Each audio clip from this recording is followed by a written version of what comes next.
guy we'll be watching. And in fact, I wouldn't be surprised if we see a new guy in there at left guard getting some reps today as well. Now, speaking of new guys in the defensive backfield, we're going to see two guys making their case to make the team and start. And they've got some growing up to do, right? Because they got to catch up. Drew Makuba, the second-round rookie, out of safety from Texas, as well as Jacorian Bennett, who Howie Roseman traded for, the corner last week. Both those guys have jobs available, but they got to go out and get it the next 2 weeks. A lot of the heavy lifting is now done, but we still got a ball game to play. We'll be back with the starting lineups and the opening kickoff for the Browns and the Eagles coming up next.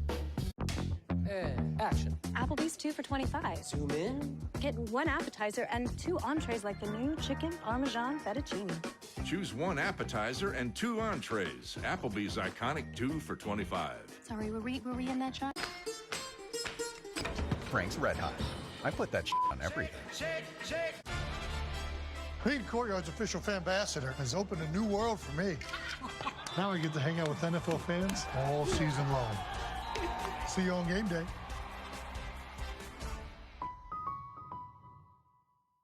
Hey, my treat today.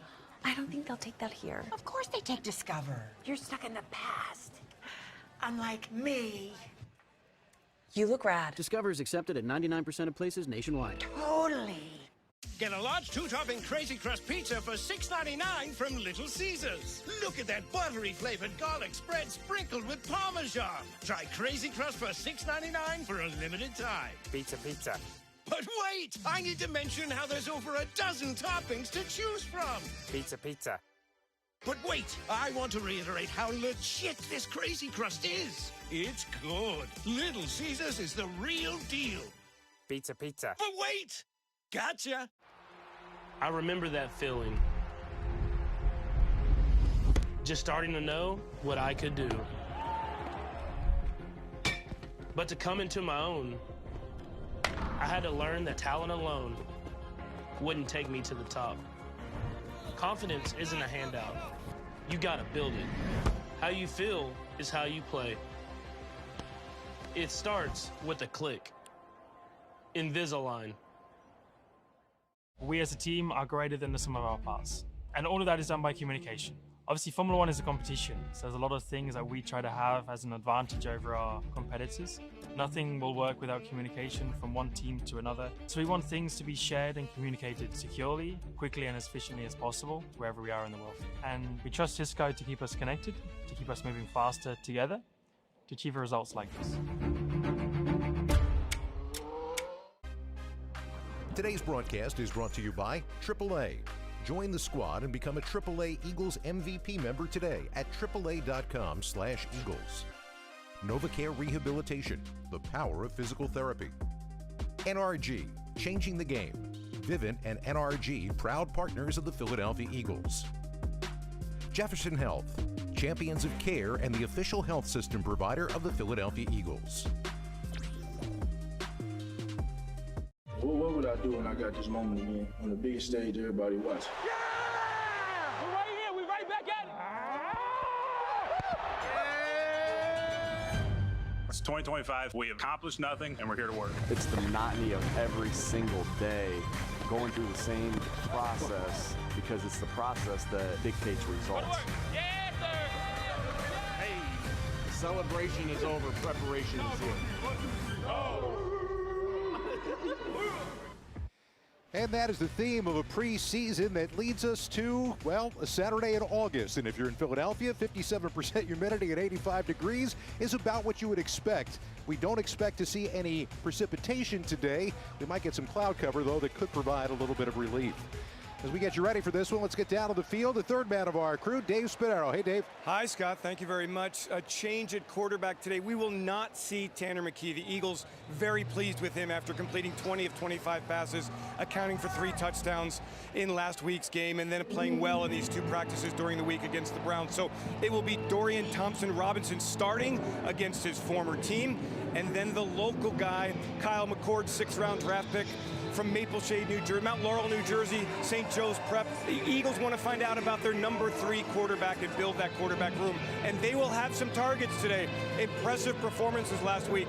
Johnny Wilson, Anais Smith, Darius Cooper. Impressive who wins jobs on the roster. They are on the line.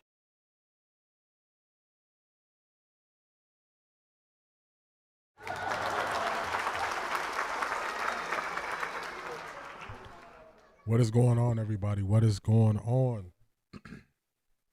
We are here. We are ready. Let me do a quick mic check here, audio test.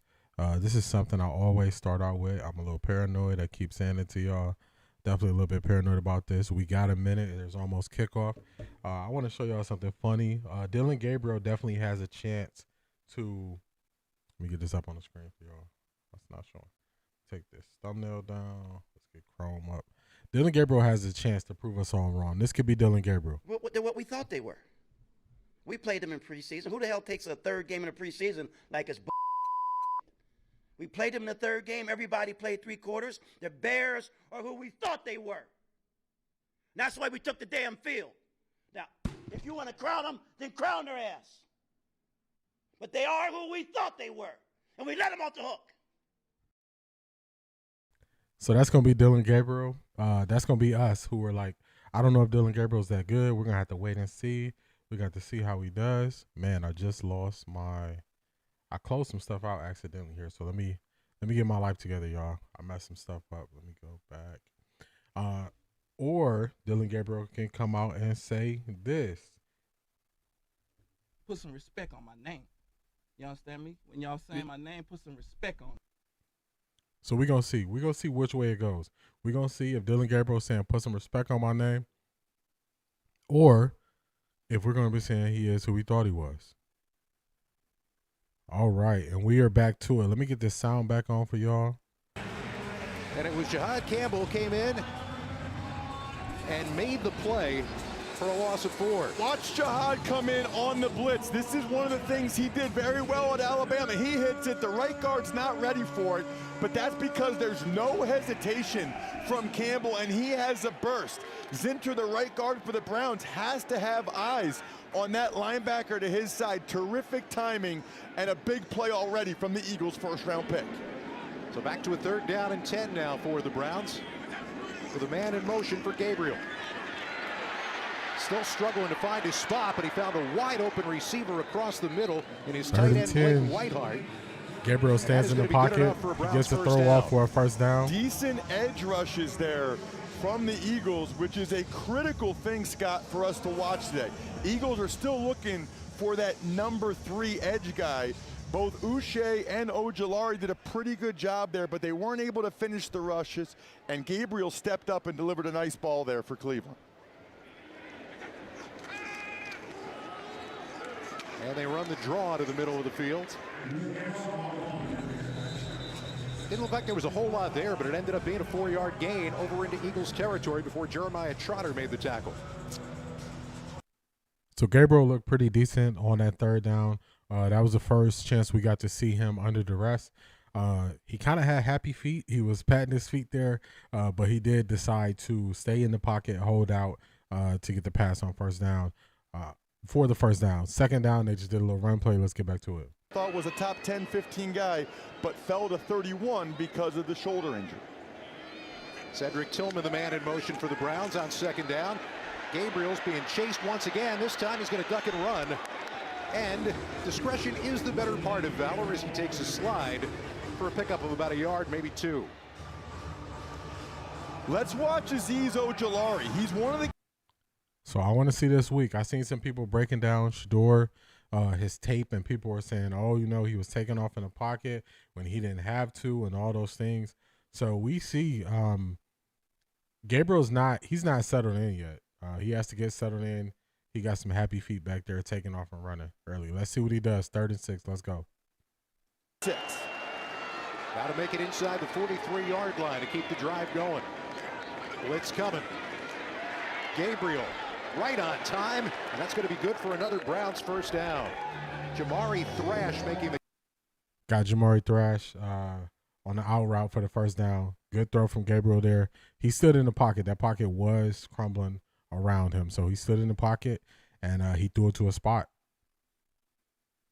Actually, by Johnson. who was at Duke, then he transferred to Oregon. That's just a perfect throw from Gabriel. It's a good start for the Browns rookie quarterback. Into Eagles territory at the 41-yard line. And right back to the ground. Pushing the pile ahead. Amani Marshall gets it down to the 38-yard line for a pickup of 3. It's interesting to note on that previous passing play, Scott, the Eagles had Jahad Campbell rushing off the edge over the right tackle. So you wonder if, we know that that's part of his game.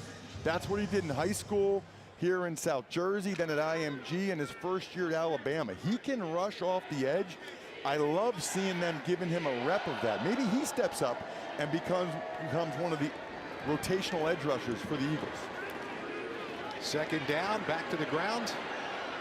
And a punishing running down inside the 35-yard line. Adoree Jackson steps up to make the stop after a 5-yard pickup. Third down and short now coming up for Cleveland. So this is when you got to finish. Watch Trotter. I love how smart he is. Scott, he sees it and he hits it, right? Goes under, but you got to make that play. You got to make that tackle. If you're a linebacker and you're going to undercut a block like he did there, you have got to bring him down. So Trotter was close, but close only counts in horseshoes.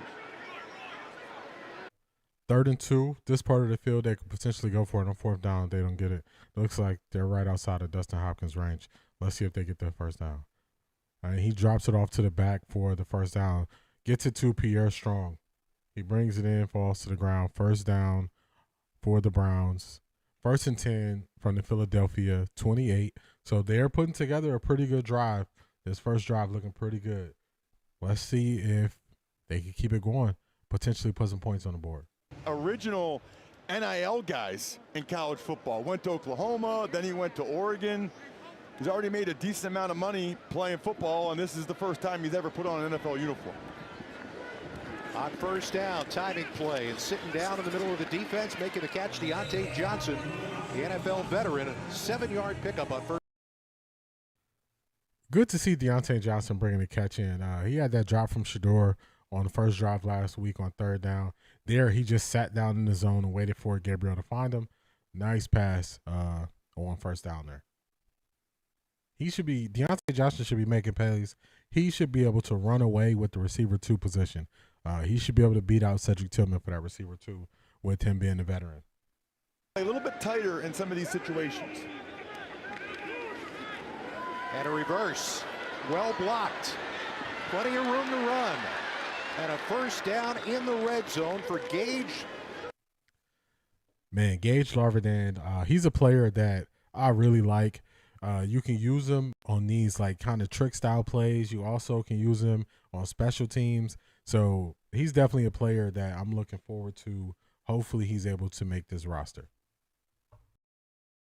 Setting the edge, and if he has no presence on that side, it's really tough for the other guys to read the reverse. This is not a good start for this Eagles group on defense. And Scott, a lot of these guys, they're expecting to contribute this season, whether they're starters or role players.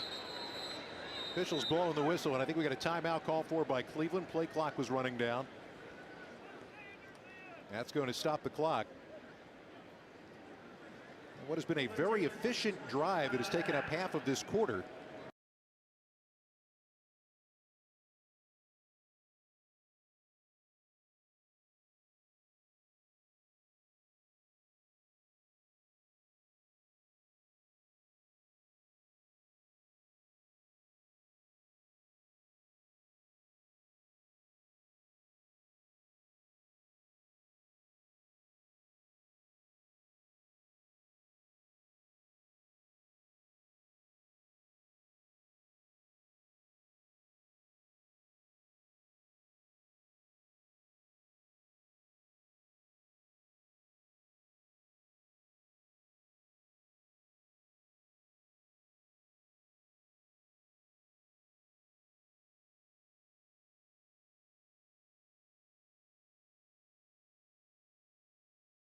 Put some respect on my name.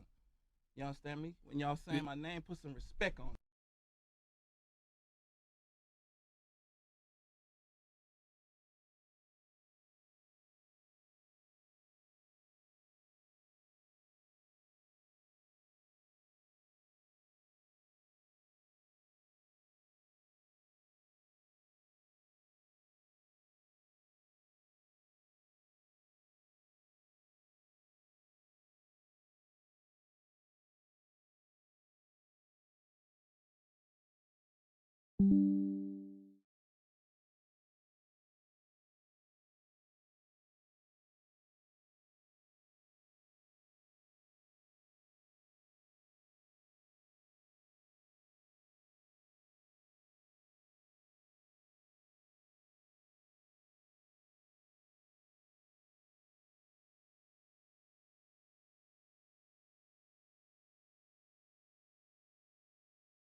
All right, we are back. I think I was on mute that whole time. Hopefully I wasn't on mute, but we are back. Let's get the game volume back in for you guys. Here we go. BH.com/Eagles. Well, 11 plays by the Browns to open the ball game have gotten them down inside the 10-yard line. First and goal begins at the 5 now as the Eagles defense tries to stand up. They have run the ball effectively, but this time, a lot of interference in the way. Gabe Hall stepping in, getting some penetration, and holding them to a gain of about a yard. So the Eagles stemmed the front, Scott. They shifted right before the snap, and watch Gabe Hall, 96 here. Because they moved the front, then a tight end has to block him. No shot. That's not happening. I mean, it's not a bad effort by Brendan Bates, but you're not getting a tight end to block a D tackle like Gabe Hall. Credit Fangio for that late movement up front. Bonnie Marshall, the lone setback once again on second and goal. Finds his way into the end zone for the touchdown. That an impressive drive for the Cleveland Browns to begin the game. Better than 8 minutes. And just like that, the Browns get on the board with a rushing play. It was a nice cutback. I noticed this when I was at the Carolina games. This reminded me of Nick Chubb would take advantage of this. When you got this type of blocking scheme, there's always going to be cutback opportunities because guys are going to be over pursuing, and he made that cutback. So I think that was really good there. Now on to Dustin Hopkins. We're going to see if he can make this PAT. It looks like he missed one. He missed one. Wait, it got blocked. Oh my goodness, this is not good. They blocked the PAT attempt. Oh my goodness. So Dustin Hopkins, when I was at the game in Carolina, it looked like, it was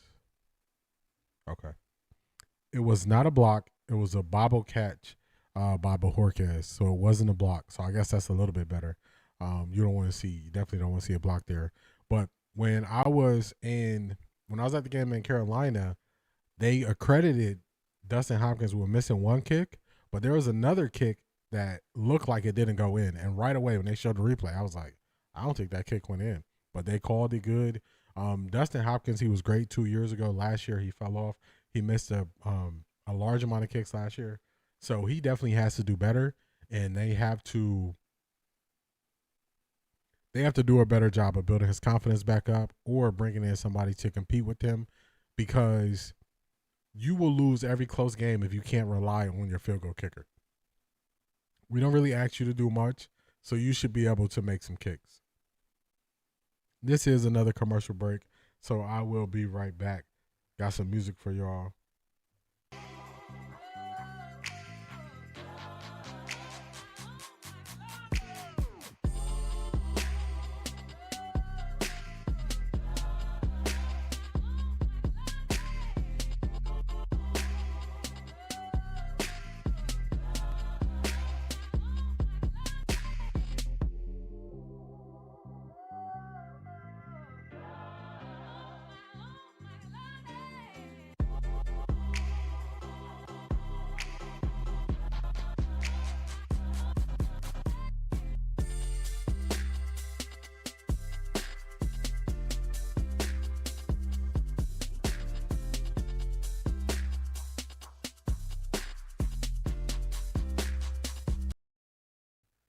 We are back.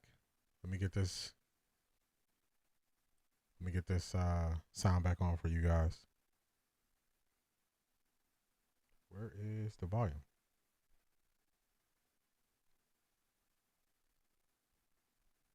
I don't know what we are, but we're not like those guys. No, we're not.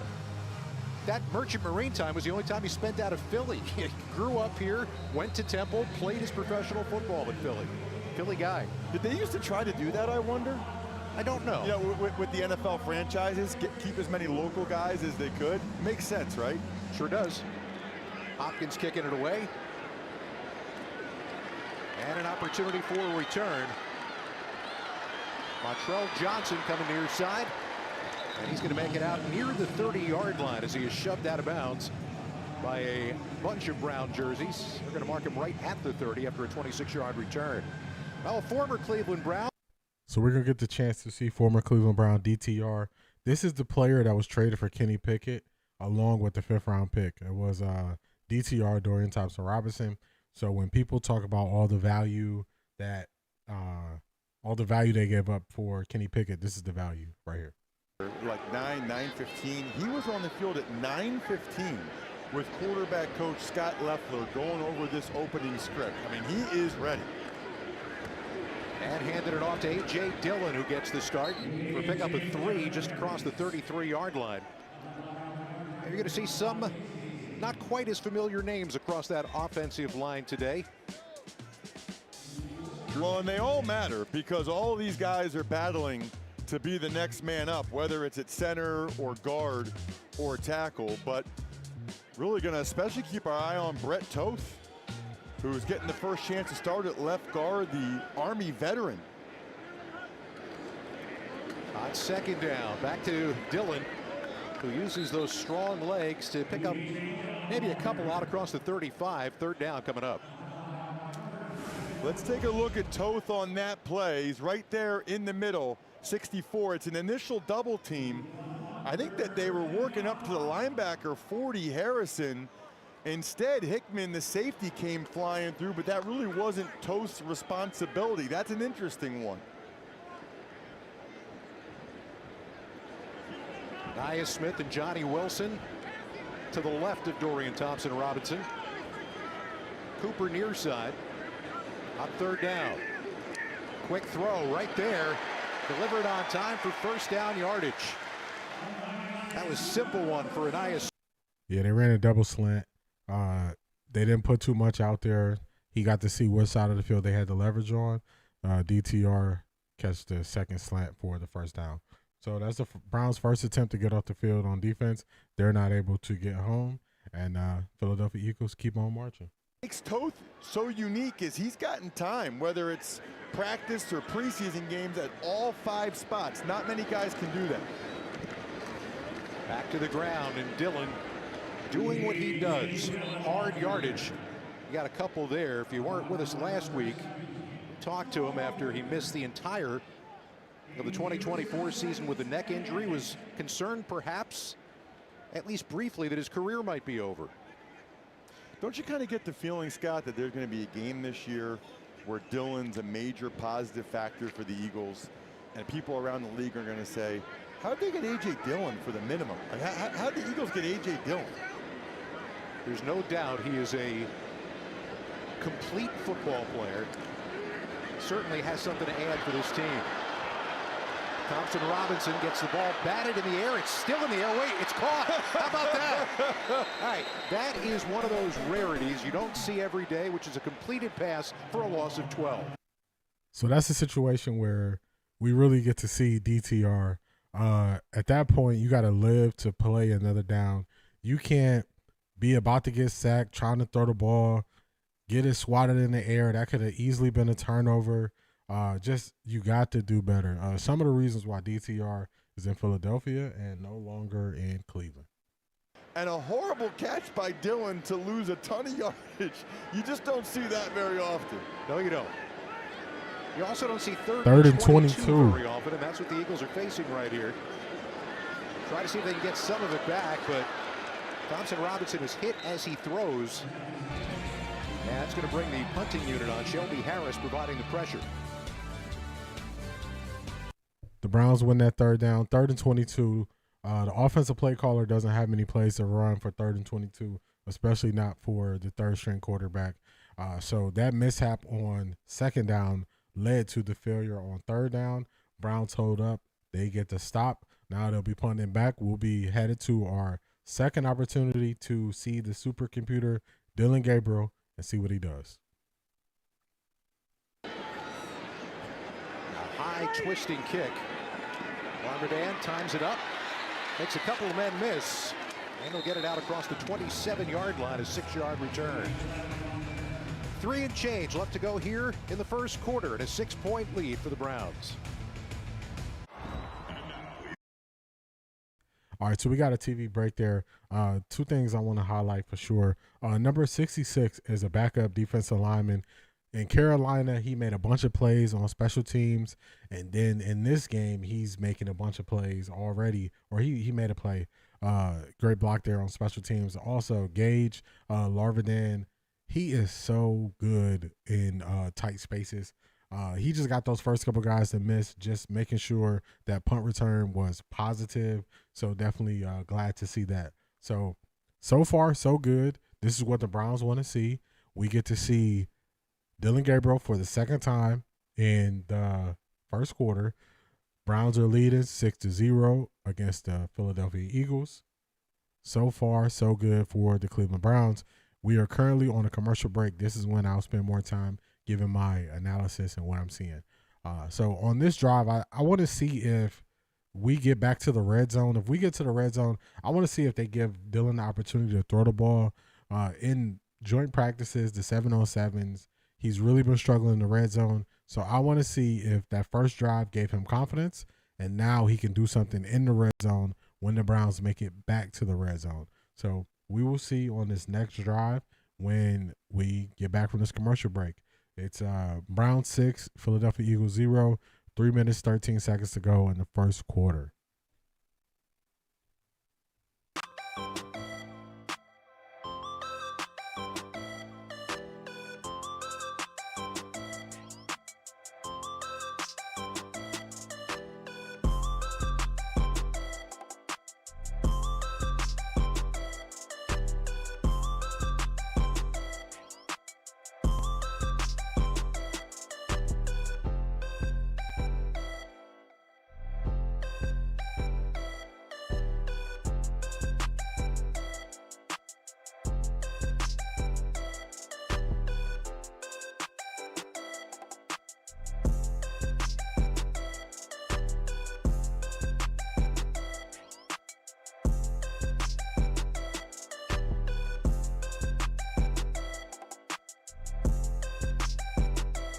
Here.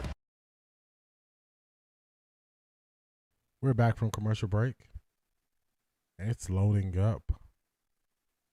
All right, let's get this sound back on so y'all can hear. Guys they're absolutely battling for starting jobs on this team.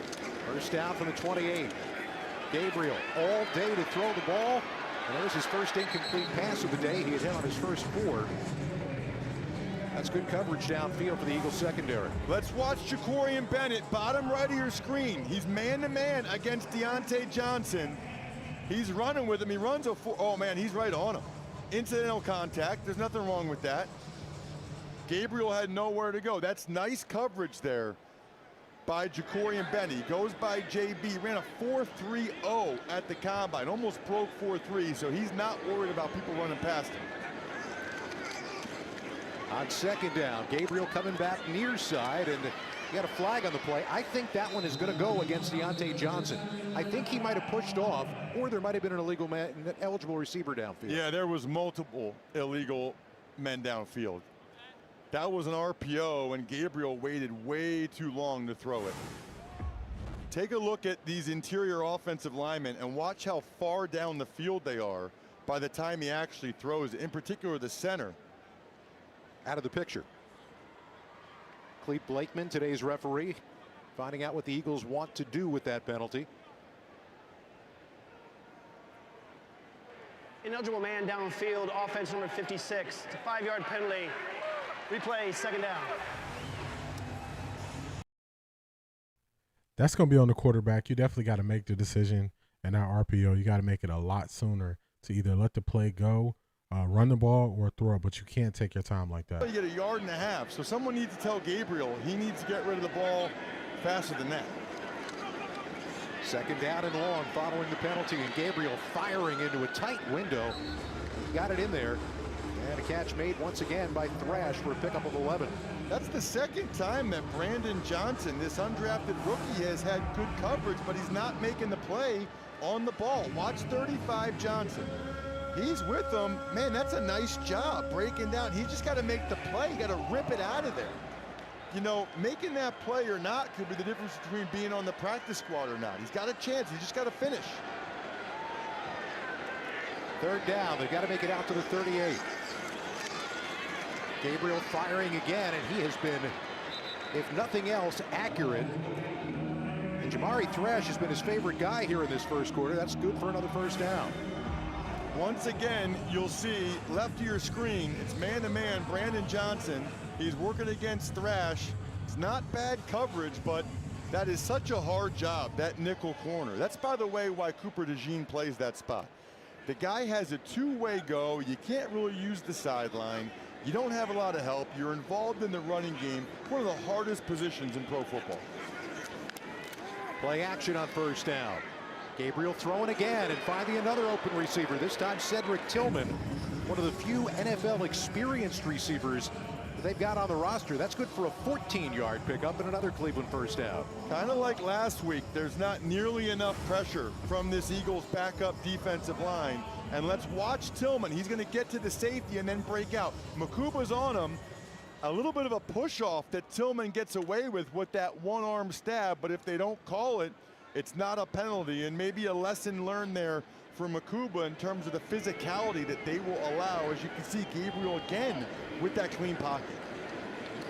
Back to the ground, and Pierre Strong is bottled up at the line of scrimmage. Ball's ahead for a gain of a little bit better than a yard. As time winds down here in this first quarter. Tell you what, it's got to be a hot one out there. Well, I'm hot up here. And it's days like this that I look down there and think, how did I weigh 320 pounds with helmet, shoulder pads, and all that stuff and run into other 320-pound guys? That does not sound like fun right now when it's this hot. On second down, just outside the 40. They pick up the blitz, find the open man. They've got a fair amount of that here early, and yards after the catch, falling ahead was Caden Davis. That's going to be another Cleveland first down after a pickup of 9. Right now, let's be honest, Dillon Gabriel is picking apart this Eagles defense. He's had plenty of time to throw, and he is.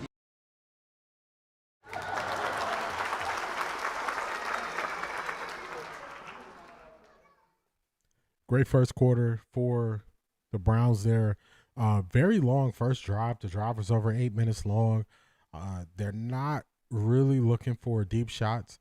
They are more so playing the ball control, time control, possession game, kind of dinking and dunking. But Dillon Gabriel's getting it done. He looks to be settled in, and he is finding pockets that he can throw the ball in. So far, so good. No complaints. After the first quarter, I would say Dillon Gabriel said this. Put some respect on my name. You understand me? When y'all saying my name, put some respect on it. That's what Dillon Gabriel saying after that first quarter. It could have went bad early. He settled in, and his feet look calm. So that's one thing I'm looking at. When I'm looking at the quarterback and he's in the pocket, I'm looking at, are his feet calm? Is he decisive when he's looking to make his reads and throws? And you've got that so far from Gabriel after, I would say, about the first 3 or 4 plays. Decent amount of shotguns so far. One key thing I do want to note, because I know that people wanted a apples to apples comparison of how Dillon would do versus how Shedeur would do. One thing I'll tell you that the Browns, if you're not a Browns fan, you probably are missing this. They snuck in DeJuan Jones at left tackle. DeJuan Jones did not play last week when Shedeur played. But they definitely snuck in DeJuan Jones at left tackle, big number 79. I don't know how much he's going to play, but I did see that he was one of the projected starters who started the game and is out on the field now. So they said, look, we want to make things a little bit more comfortable for our guy and put our starting left tackle in the game. So also good for DeJuan to get some work. This is during the first quarter break going into the second quarter. Your Cleveland Browns are winning 6-0. Bobble snap on the extra point attempt is the reason why the Browns don't have 7. Cleveland Browns defense looked pretty good. They gave up, I want to say, 1 first down, and then they kind of forced Dorian Thompson-Robins's hand. But this is my first stream where I'm doing like a listening party, so I'm talking a little bit more in between and making sure I got my hand on the trigger so I can go back to playing the sound once they get back to the game. And very long Philadelphia Eagles championship ring commercial there. So hopefully we get some sound back of the game. We are back. To enter. I'm pretty sure in the fine print it says that we are in fact not. Let's see if this Eagles group, they're counting on a bunch of these guys to play a lot of snaps for them this year. Let's see some of them step up and make some plays out here. Gabriel has been very good so far. And this one is picked off and going back the other way. Now it's a foot race, and that is that. Welcome to the Philadelphia Eagles, Andrew Makuba. A pick six the other way on the first play of the second quarter. How about that?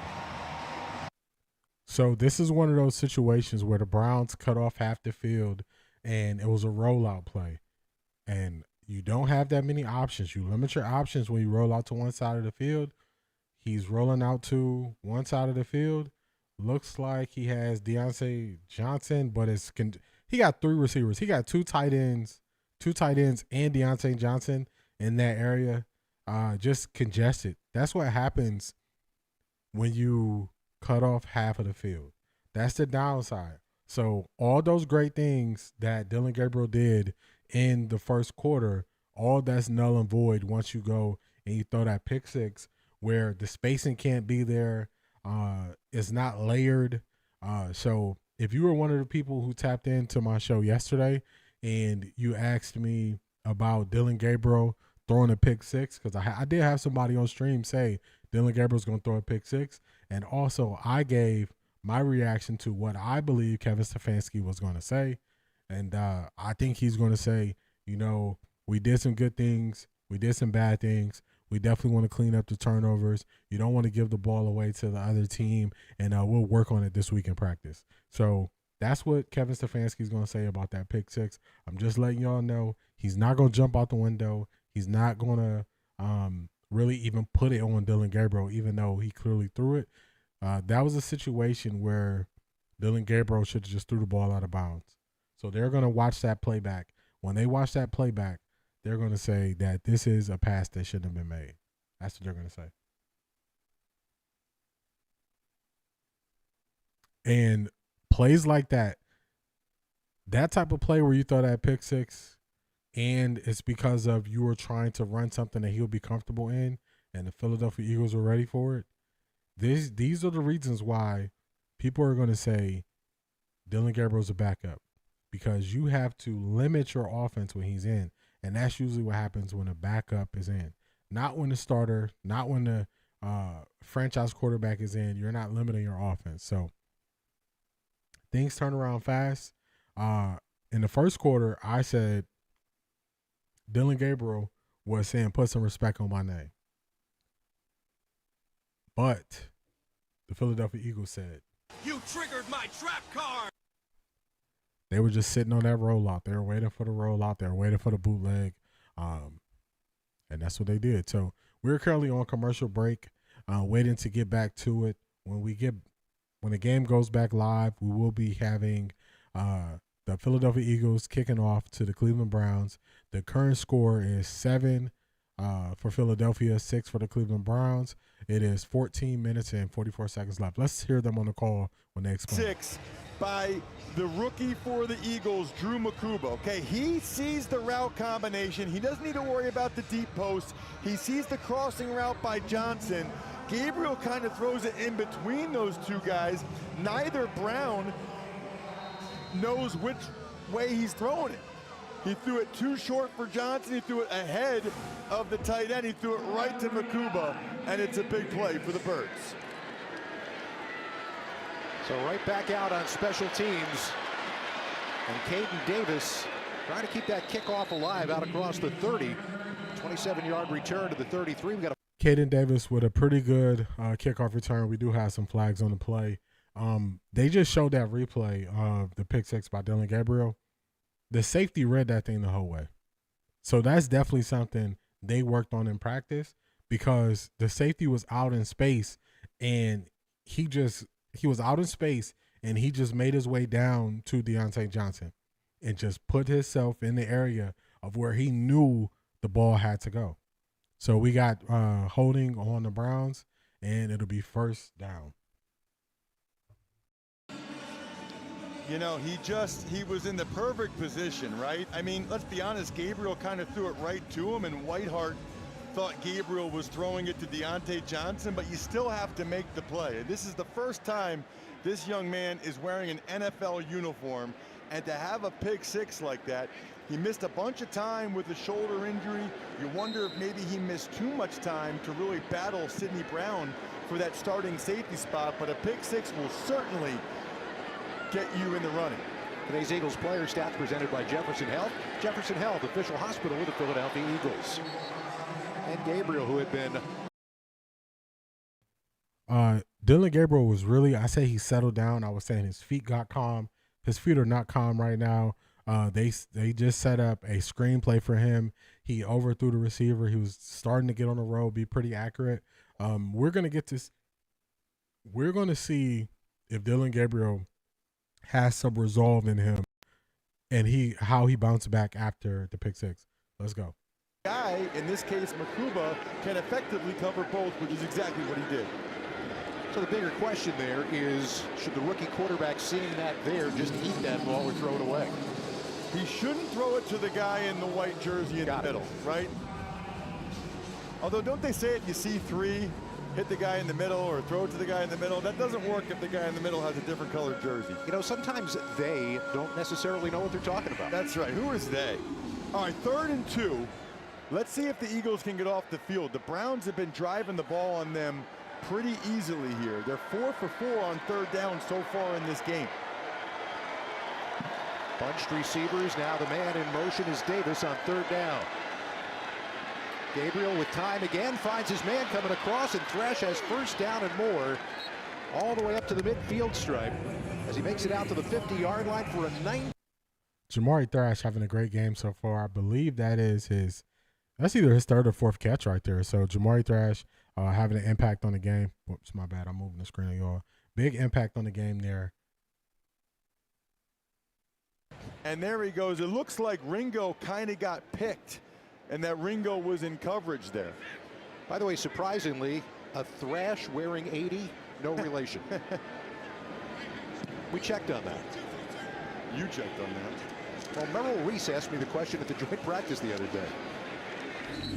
A couple of yards on 1st down, right through the middle for Pierre Strong. That's going to be a gain of about 4 yards. Again, you look out there, and there's a distinct possibility that Ojulari is the 3rd edge guy.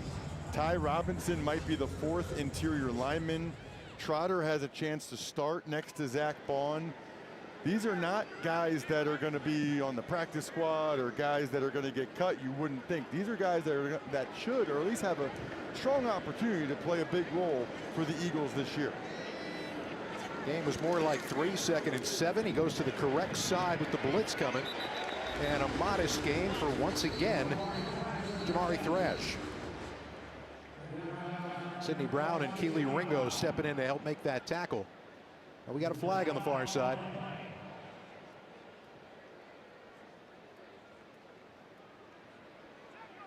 Offside.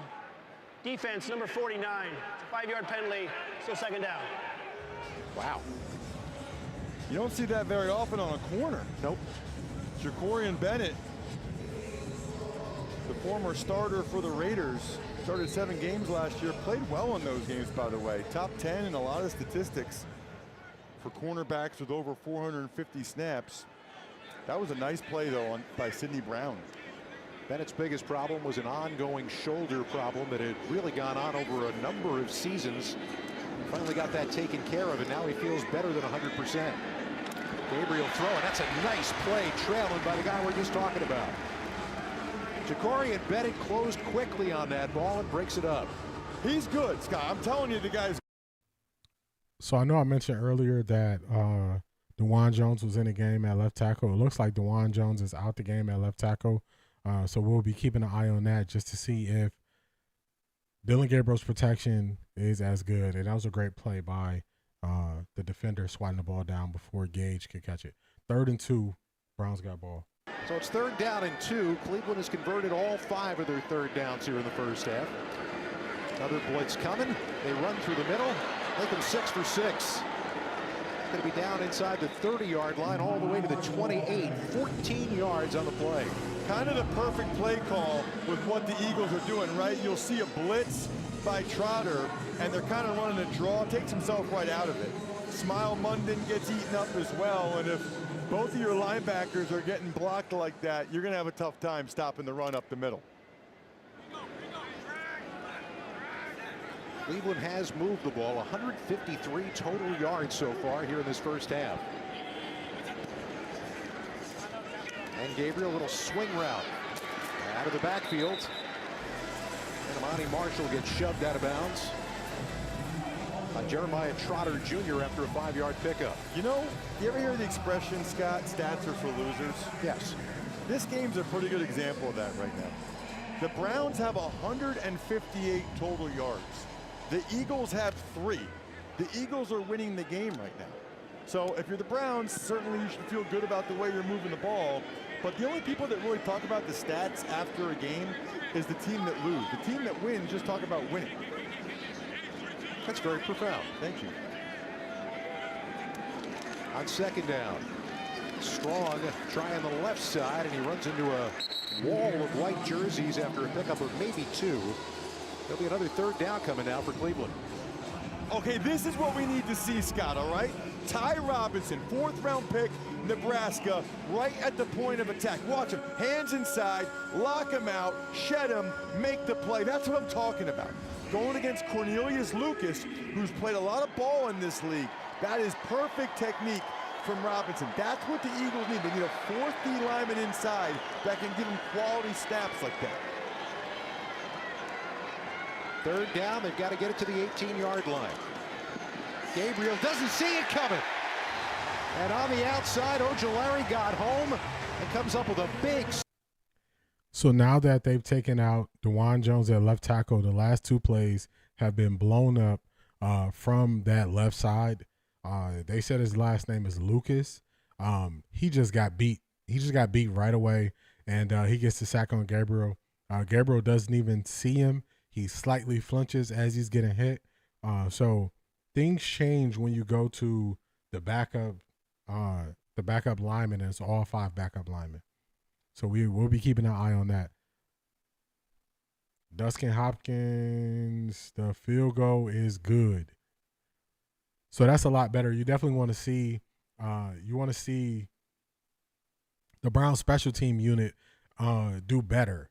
The Browns special teams last year was not good. I thought the Browns special teams last year underperformed. I know everybody just goes to the offense, but the Browns gave off long punt returns, long kick returns. Our field goal unit wasn't good. So just a lot of things that they need to get under control. Bubba Van Trone, this is his 2nd year special teams coordinator, so they should be better. And that's what you want to see. You want to see Dustin Hopkins making a decent length field goal kick. And it is a commercial break. If you are just tapping in, the Cleveland Browns are winning 9-7. It's 9 minutes, 13 seconds left in the 2nd quarter. This is a commercial break. Let me know where y'all tapped in from, where y'all tuning in from, where y'all listening from. Hit me up in that YouTube chat. Let me know. Let me know where you tapped in from. Also, give me y'all insights. Let me know what y'all think about the game so far. So up until this point, I'll just give y'all a recap since we got some new people here. I said before the game, Dillon Gabriel was either going to have us like this. We were going to be sounding like Dennis Green. Do y'all remember this? The Bears are what we thought they were. They're what we thought they were. We played them in preseason. Who the hell takes a 3rd game in a preseason like it's We played them in the 3rd game. Everybody played 3 quarters. The Bears are who we thought they were. So we was either going to be saying Dillon Gabriel is who we thought he was, or Dillon Gabriel was going to be saying, put some respect on my name. After the first, when y'all saying my name, put some respect on it. After the first quarter, Dillon Gabriel was saying, put some respect on my name. In the 2nd quarter, we are saying Dillon Gabriel is who we thought he was. So he has a chance to turn this around. Hopefully he gets to play into the third quarter. You want to see how he bounced back, how he plays coming out of halftime like we got to see with Shador. But we're going to see how he responds to being rattled. A pick six will definitely throw off any quarterback, especially a quarterback who's embroiled in the QB competition where the team is saying you're the supercomputer, the super processor, and then in practice, people are not seeing it. So you just have a lot of questions that are up in the air. That's a lot of pressure. So we're here back for the kickoff. I can't even imagine how amazing that is for them. I know it was really awkward to play against the Eagles a number of times in my career. Trell Johnson from his own 8-yard line on the kickoff. And he gets it out across the 25. Man, this number 66, I got to look his name up real quick. Whoever number 66 is for the Browns, he is going to make this team just off of his special teams play. He just blew up that kick return. So let me get the volume back on. They're talking to Zach Brown. Let me get the volume back on for y'all, and then I'm going to look up number 66. He is a backup D lineman who is on kick coverage. NFL Defensive Player of the Year and an All-Pro player and a Super Bowl champion. Yeah, it's honestly a great story, and I think it just comes down to belief in yourself and other people believing in you. I mean, the coaches here, my teammates, Nakobe Dean has really been there to help me along this journey. And when you get a chance, you take advantage of that opportunity. Yeah, that's what it's all about. You just got to keep yourself ready and be keep yourself in the game, and when that opportunity comes, you got to take full advantage. Zach, you could have gone to free agency. Instead, you stayed with the Eagles' long-term contract here. How's that feel? Oh, it's awesome. It's awesome. This is home now, comfortable. The teammates, the fans, it's no better place. Why is Vic Fangio so great as a defensive coordinator? I think there's a lot of scheme aspects. Runs a very good scheme, and then he holds guys accountable. I think that's a big part of it. He wants the best out of all of his players and truly cares about us as people too. What are you thinking here? I know it's early. We've got a couple weeks to go before the Cowboys come to town. Feelings on what this defense might be in 2025? Yeah, I'm excited. Obviously, a lot of new faces here.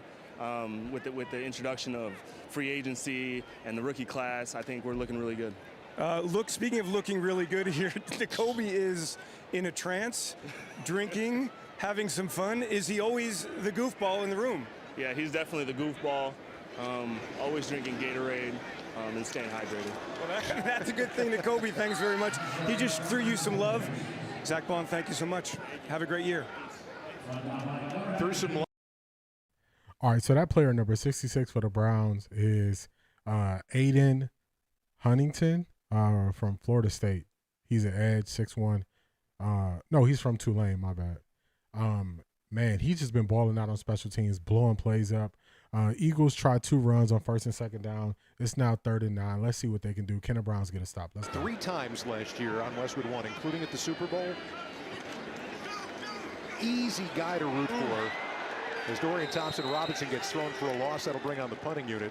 The night I talked, I believe that was Isaiah McGuire who got the sack. Definitely good to see him back in the game, see him actually making plays. So, yeah, that was Isaiah McGuire who got the snap on DTR. 4th and 18, they'll be punting it away. With 6 minutes, 28 seconds left in the second quarter, or 6 minutes and 40-something seconds left, we're going to get to see Dillon Gabriel again. So the first quarter, he looked pretty good. Very long drive, 8-minute drive. He threw the pick 6. He came back, wasn't able to do much. So let's see what he can do.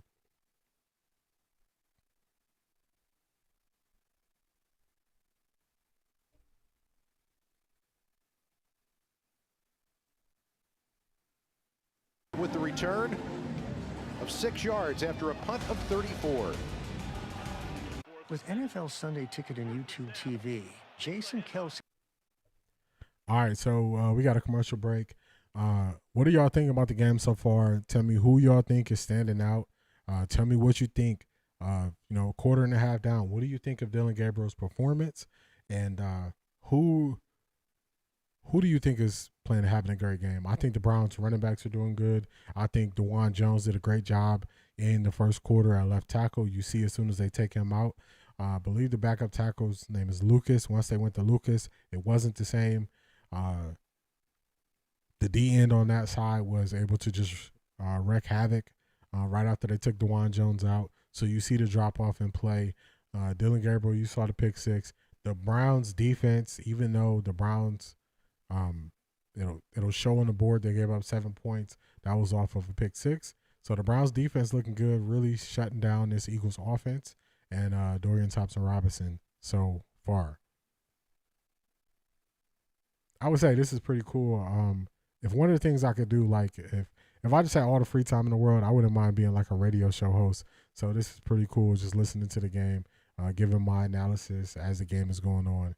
So this is pretty cool. We'll be back next week as well, doing the same thing. Listening party, can't show video, but y'all will get my analysis right on the spot, how I'm seeing things. All right, we're back. Let's go.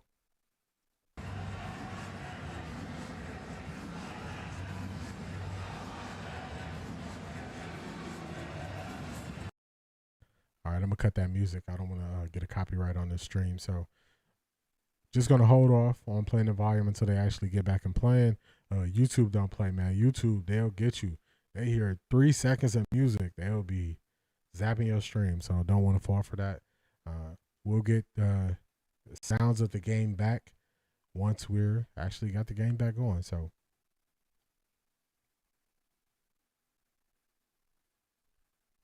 they're on the field. Are we ready? All right, let's go. 53-7. We've only got a 2-point game here, thanks to Andrew Makuba's 75-yard pick six. Corian Bennett also out there right now, trying to stake his claim to a potential starting spot.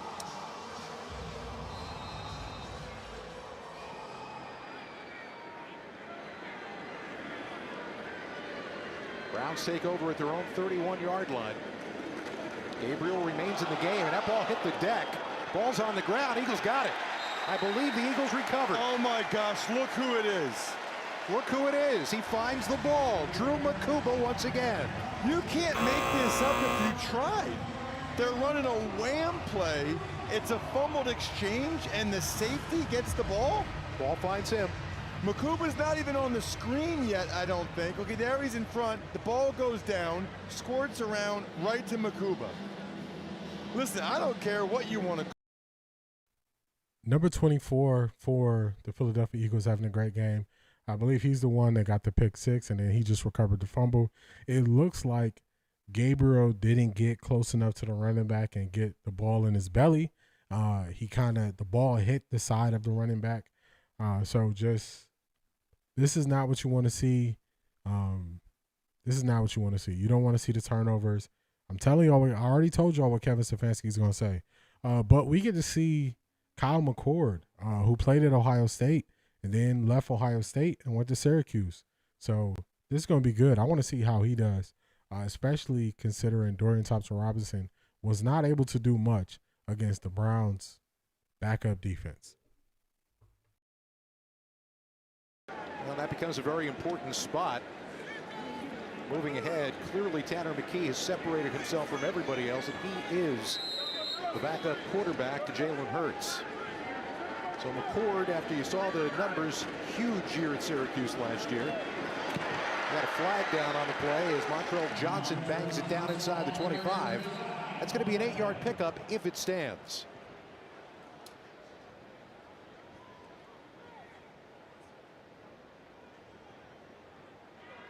Offside, defense, number 99. Naomi, I'm not sure how long you've been here, but this is what Kevin Stefanski is going to say. Kevin Stefanski is going to say, we definitely did some good things. We did some things we got to clean up. Turning the ball over is never good. Giving it to the other team. You want to protect the ball, limit the turnovers. We're going to get better. We're going to go into this week. We're going to work on it, and we're just going to be looking to get better moving forward. To the ground again, and room to run for first down yardage down into the red zone. Johnson showed good patience coming to the near side. He really did, because I wouldn't say that it was exquisitely blocked, right? I mean, there's a couple guys that ran some interference on him, Kennard, the right guard, as well as Muse, the tight end. Not great blocks, but enough that Johnson was able to get the edge, make a guy miss, and get a good first down there. That's a 6-yard pickup. And the ball sitting at the 20-yard line now after the turnover. Back to Johnson again. And he'll get 3, maybe 4 yards down near the 16 before Juwan Briggs brings him down. So the Browns were doing better containing the run. They're getting a little loose. Their defense is kind of bending here now that they put McCord in the game, and they're kind of not defending the run to the same degree. I watched Kevin Stefanski so many times. I know exactly what he's gonna say. He don't say nothing new, so it's almost like I've been practicing the last 5 years listening to him. Or less of a first down for Johnson running off the right side.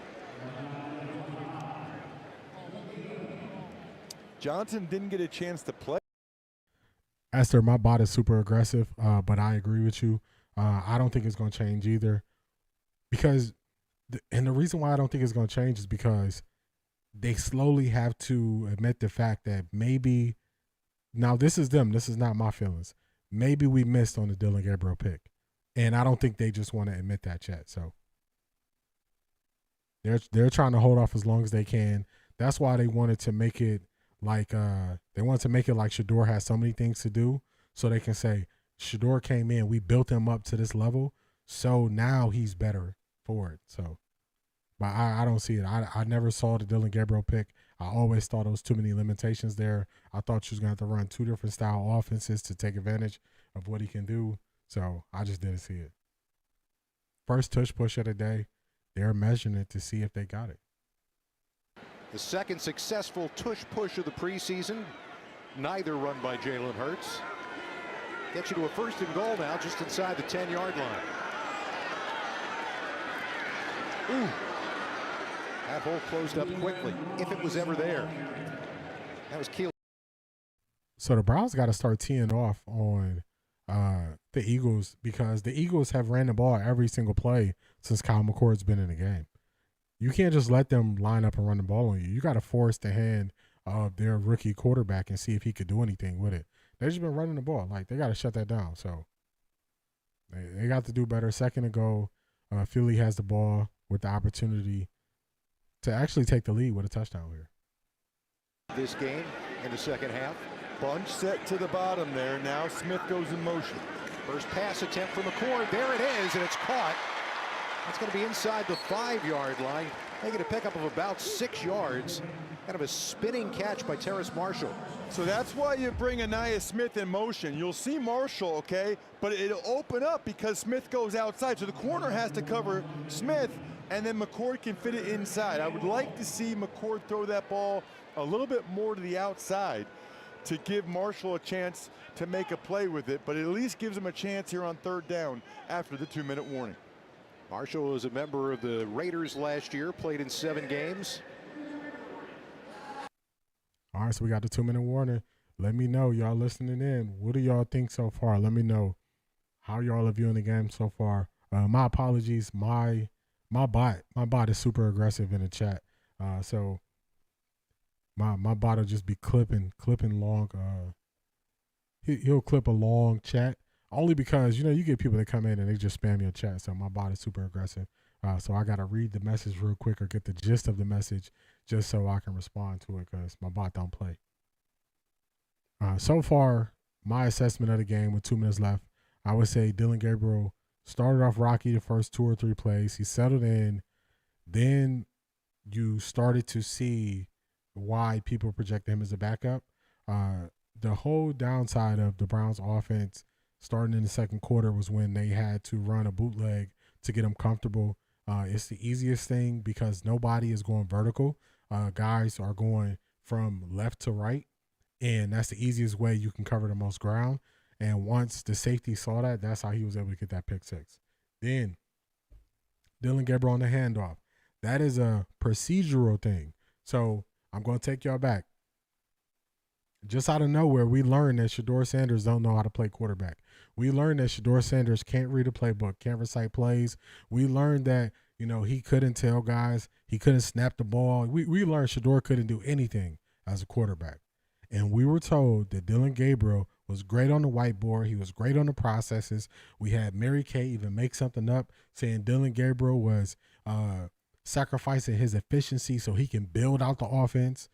Never heard of a third-round pick quarterback building out the offense, especially when you got a veteran who's going to be a projected starter. So we heard all these things, and now they can't lie to us. I keep telling y'all, they can't lie to us when we can see it here. When we can look here and see it, they can't lie to us.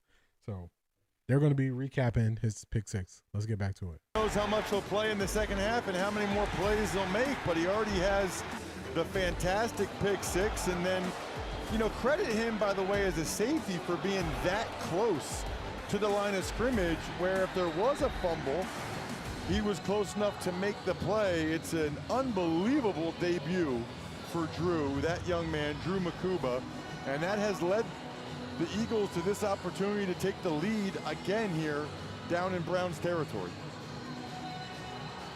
They've got that shot now on 3rd and goal, coming up with Kyle McCord working his first series. Your offensive coordinator, Kevin Patullo. I do not see Johnny Wilson in the game. I do see Anais Smith is out there, as well as Terrace Marshall, but in a situation like this, you would think if Johnny Wilson was playing, maybe it's a fade ball to him, but he's not out there. They do have Darius Cooper at the bottom of the screen, who had a big game last week. 3rd down and goal. And he got motion. That's going to back him up. 3rd down and goal. We got the Eagles. Looks like their right tackle jumped off sides as they were running a motion, really trying to get something set up for Kyle McCord. They're running that motion, so you can help the quarterback identify if they're in zone or if they're in man. So that's why you have guys move around a lot like that late. But it cost them because now this is a tougher way to score, being from right around the 11-yard line. They need to be able to count on him.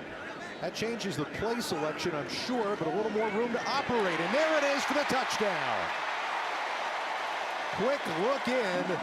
Anais Smith puts the Eagles in front with a flag on the play.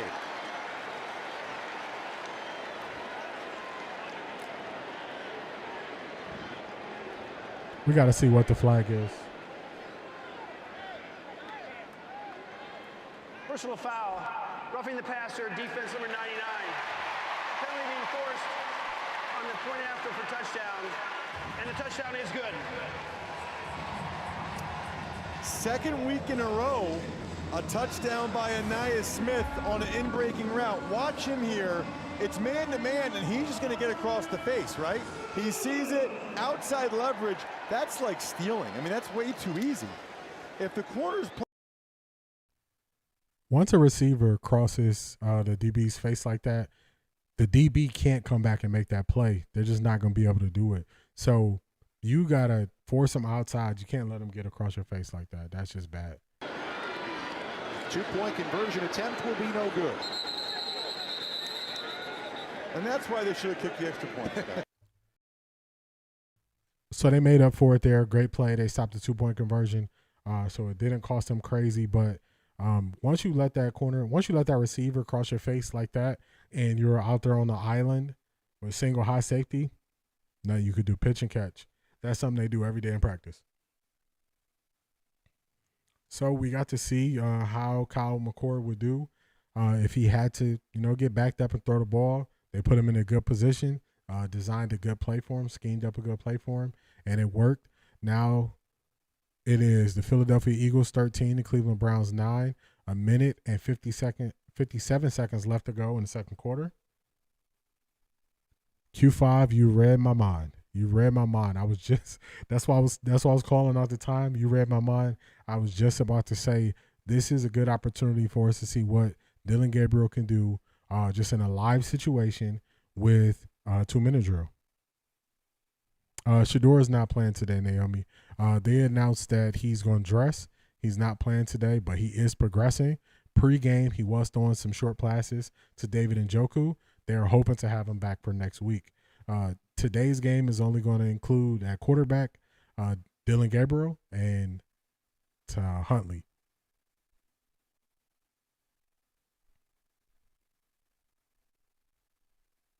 This is a commercial break, but we're getting some good opportunities to see what Dillon Gabriel's made out of. But I'll tell you all this, so far with what I'm seeing, I wasn't one of the people who had to go out of my way knocking Dillon Gabriel, because from the time we drafted him, I just didn't think it was a good pick for us. I think we drafted him too high, and I didn't have high expectations for him. So I'm not taking the opportunity to kind of put him down. This is just what I thought he was. So that's how I see Dillon Gabriel. He's not doing anything I didn't expect of him. I thought he might be a little bit mentally stronger based on the way they've been describing him. But that pick six from there has just been downhill for him. So this is a good opportunity to see if he could, get back settled in and see if he can bounce back on this 2-minute opportunity. The Browns got 2 timeouts actually. So, you get a decent kickoff return, and then you do something with it. So we're gonna see. We're gonna see what he can do. All right, we're back. Did not get off to a great start last Thursday night against the Bengals, but to come in here with his first series and get a touchdown pass is awesome. Wow. Travion Williams making like a pinball as he gets it out across the 35-yard line to the 38. Hey, kids, ever dreamed of that? Very good return there. So they're going to have the ball right around the 38-yard line on that kickoff. So this is the time we're going to get to see Dillon Gabriel. You got, what is that? You got 60-something yards to go. What you going to do, man? 60-something yards to go, 2 timeouts. The pressure's on. Let's see if you can produce. Let's go. Off age? I don't know. Is there a cutoff emotional age? There you go, Perry. Swing out of the backfield and absolutely nowhere to go. Perry Nickerson holding his spot. It's going to be a 6-yard loss on a completed pass. I like when guys make good plays like that. The Browns are going with the hurry up here in the 2-minute. You'll see real quick left side, Perry Nickerson able to beat the block and gets in on the play. And that guy's 30 years old playing pro football. That's how you know he's been around for a while. Oh my. That's an open spot in the middle of the field and a lot of room to run. Big time hit at the end. But Caden Davis with a big play. We got an Eagle slow to get up. Great throw, great catch by Dillon to Caden Davis. Caden Davis has been looking really good in the preseason. Big hit at the end. 2 Eagles defenders were going for the hit on Caden Davis. It looks like they hit each other. One of them is still on the ground. So we are going to be getting, they hit each other good. They hit each other real good. So we started off going back with a 5-yard pass, going the wrong way. Now we're moving this thing forward. We got 2 timeouts, 1 minute and 5 seconds to go. We're on the Philly side of the field, the Philly 38. So that was a big catch up. That was a big catch and run there. So we're going to see. We're going to see what we get out of this. Man, I hope he's okay. He is still down, kneeling down on the sideline. It looks like he might be on the Brown side of the field. So that's why Philly had to call the timeout. Okay, so he's up. He's walking across the field. So that's good. That's good.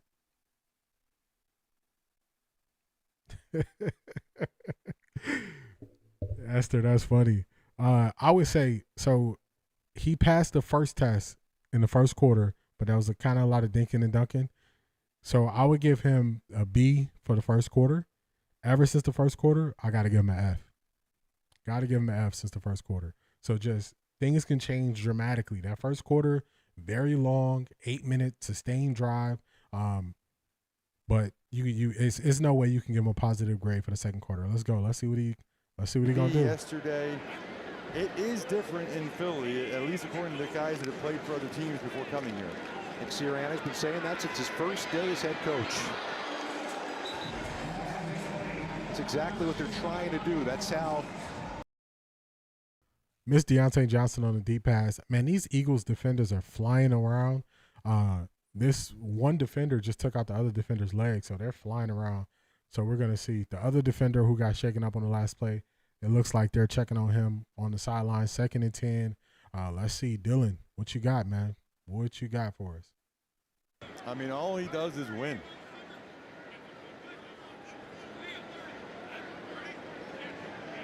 Second down from the 38. Gabriel all day to throw, no one to throw it to, and finally throws it away. And now you're going to get contact downfield, and I think that's going to be against Cleveland. Well, he was outside the pocket, so it can't be illegal contact anymore.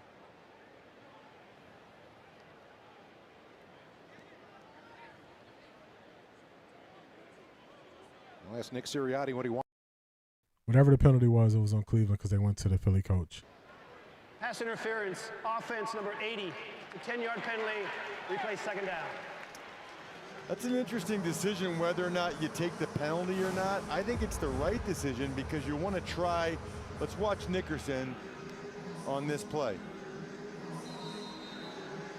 You can't see there because it was the underneath route. It's good coverage, by the way, by Mac McWilliams on Deontay Johnson. I like the decision to push him back. Second and 20. What you got for us? Trying to get him out of field goal range. That's where they are right now. Gabriel throwing down the middle again, and that is the definition of upended. Brendan Bates makes the catch. Good throw across the middle of the field to the tight end. Bates. Man, these Eagles defenders are flying around. Big hit on Bates. He gets up. 3rd and 7. Whitehart because Bates got smashed. Quickly to the line of scrimmage, and Gabriel throwing short of first down yardage.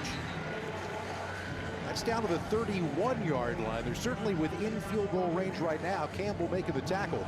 Neither team calling timeout here, which would lead you to believe that the Browns are going to let it go all the way down and then attempt the field goal. If they were going to go for it, they would have used a timeout right away. Instead, they're going to let this thing go to the end and take a timeout. And there is.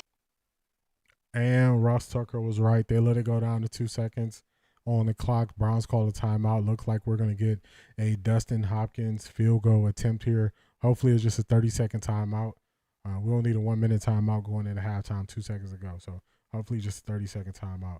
When we get into halftime, we got to talk about this first quarter. Talk about this first half once we get this field goal attempt up. We got to talk about it.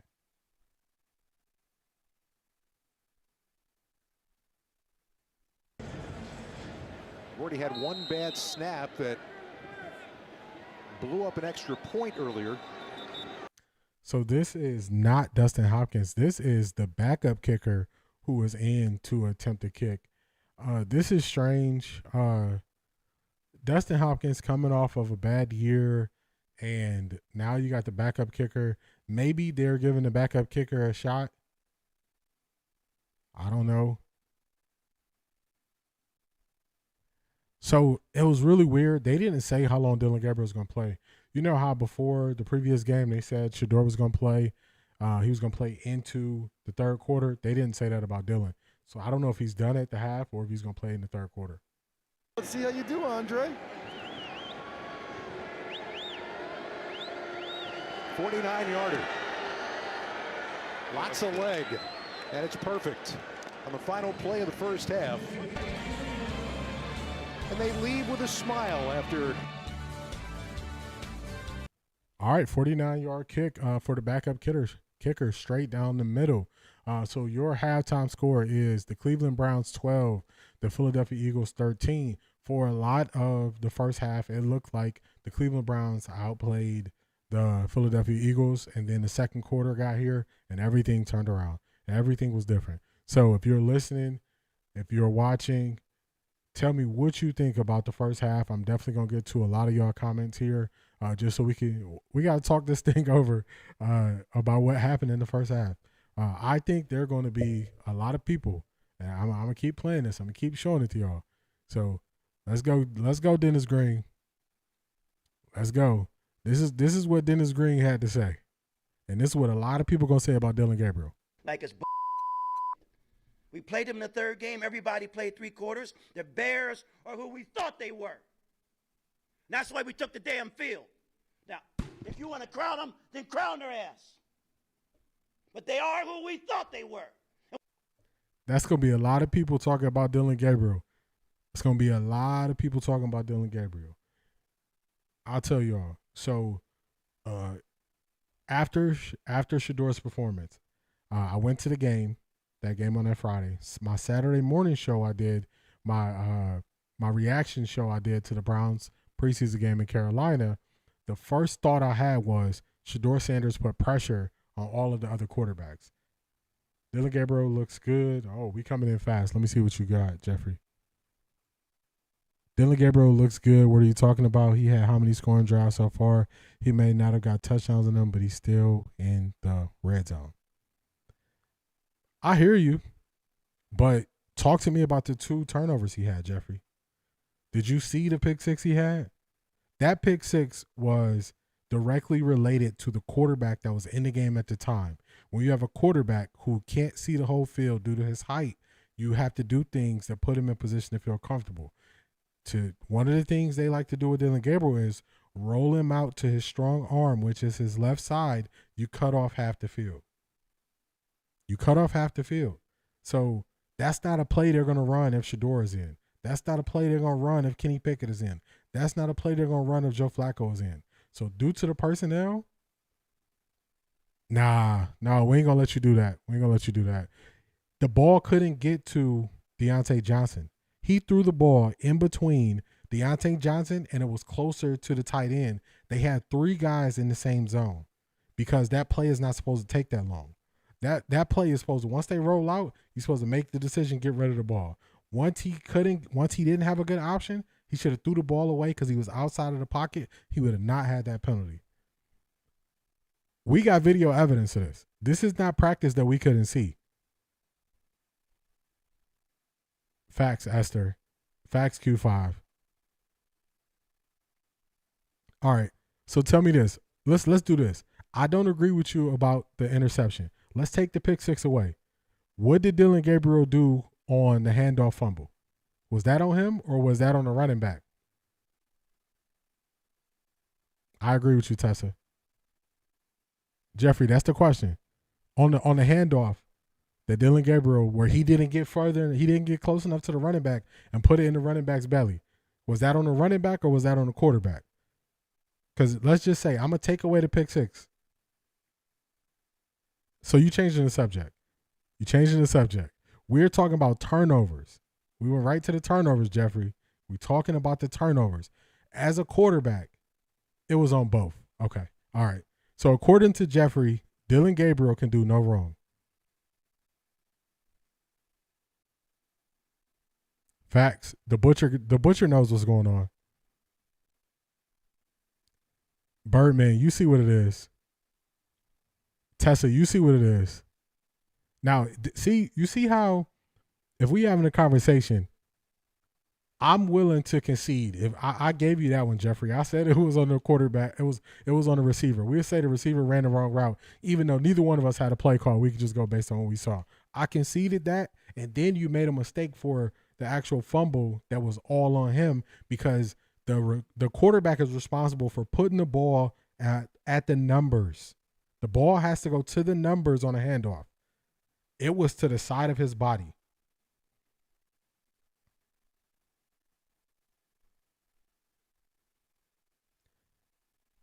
I think they wanted Kyle, I'll saw your message. I think they wanted Dillon Gabriel to be able to play Carolina.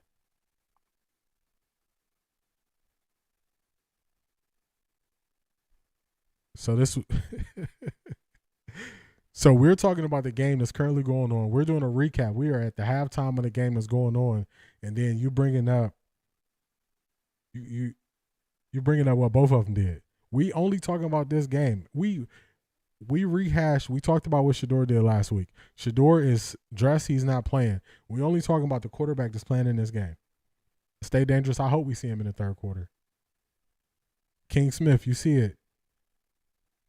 And Jeffrey, I'm fair because it's people who are just going to crush Dillon Gabriel. Carolina definitely was the weaker defense, but if this is the point. If Dillon Gabriel was doing that run-out play, that rollout play to the side where you're cutting off half the field, any defense can defend that better. Any defense can defend that better because you don't have the threat of him throwing it to the right side of the field. You only got the left side. That's way easier to defend. So any defense is going to be able to defend that better.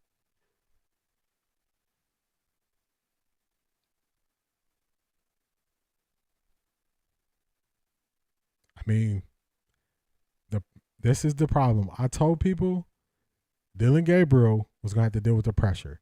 Now Dillon Gabriel is feeling the pressure.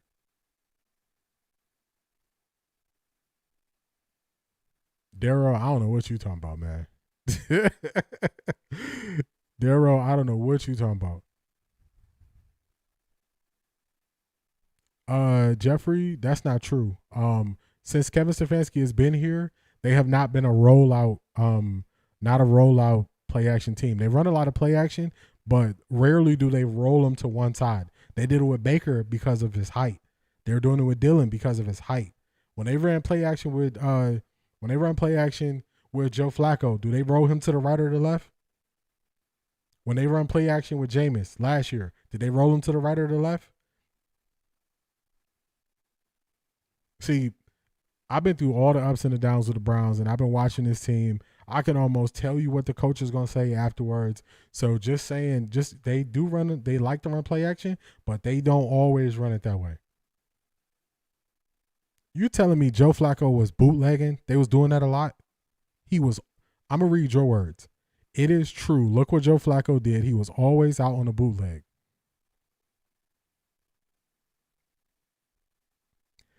Jeffrey, what percentage of Joe Flacco play action do you think he was rolling out to one side?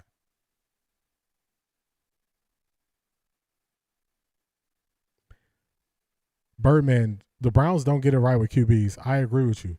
And that's why I think they are falling into something with Shador. Because if it was up to them, they wouldn't. It doesn't seem like the whole team was on board with picking Shador. So I think they're stumbling into something with Shador. If it was up to them, they would have. All this would have been built out for Dillon Gabriel. Tessa, you are correct. Tessa, you are correct.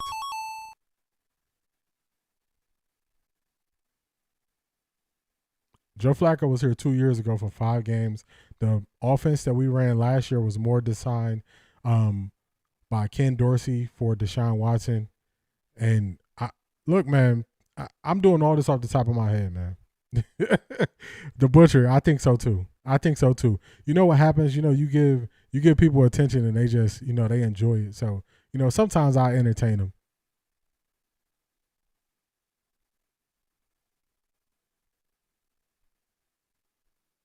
We asked him, what's everybody in the chat, would you grade Dillon Gabriel's first half performance so far?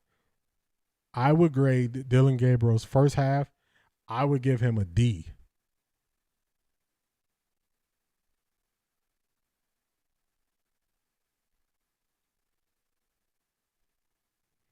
Let me pull that back up. I was reading that. That was a good chat. Yeah, my bad, y'all. My bot to be playing. But that was a good chat from Kyle. Let's see if I can pull it up on here. Here we go. No doubt. Plus, you already added his height is a big issue. His pocket presence seems uncomfortable on rush. Maybe being left-handed is why he rolls opposite of other QBs. That's exactly it. D so nice, C-, not bad. He moving the ball, but 2 turnovers. She's facts. Q5, C.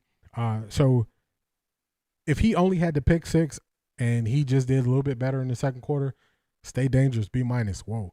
I probably would give him a C, but with him not being able to hand the ball off, that's just catastrophic. That's something you can't have that. Yeah, I agree. The pick 6 was very bad, and then you can't. So that's why I was saying we were told that Shador had to do all these process things, and Dillon Gabriel struggling to hand the ball off. Let me see what Bronx guy said. No, Bronx guy. No, my friend. We're not giving up Shador. We ain't doing that.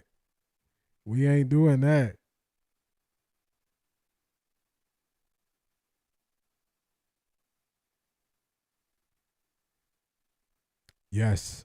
So what a lot of beat writers have been saying is his accuracy isn't there. So if you notice, when Dillon is just sitting there, the offensive line is kind of spread out some. He has passing lanes.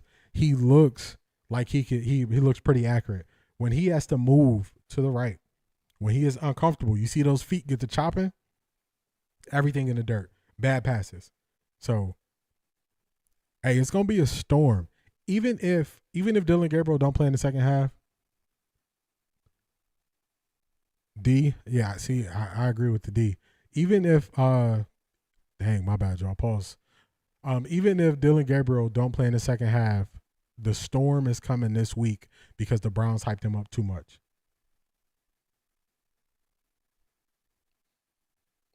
This is true. Trading Bears, you get it. Trading Bears, you get it.